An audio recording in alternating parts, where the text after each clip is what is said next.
अस्सलाम वालेकुम वरहमतुल्लाहि वबरकातुहू। इस वक्त हमारे स्टूडियो में केक पाकिस्तानी फिल्म एक आ रही है, उसकी कास्ट मौजूद है, इसमें मौजूद हैं। अपनी फिल्म के बारे में कुछ बताइएगा।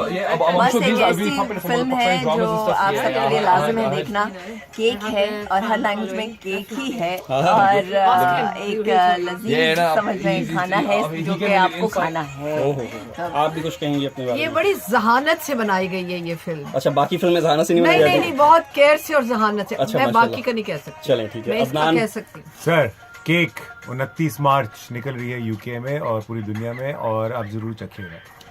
आप हमारे साथ हंसेंगे, रोएंगे और आपको बहुत दिल से एक कनेक्शन फील होगा। वैसे आपके साथ तो रोना ही पड़ेगा क्योंकि आप ड्रामों में बहुत रोती हैं, है ना? नहीं। हाँ, ड्रामों में आप जहाँ देखें आप रोती बहुत हैं। नहीं, मैं तो मजबूत किरदार प्ले करती हूँ नहीं, हमेशा। किरदार बहुत मजबूत होते हैं। हाँ, बट मैं रोने वाली उनमें से बेचारी और जैसे आपका एक वो दयारे दिल ड्रामा था, उसमें तो आपने रो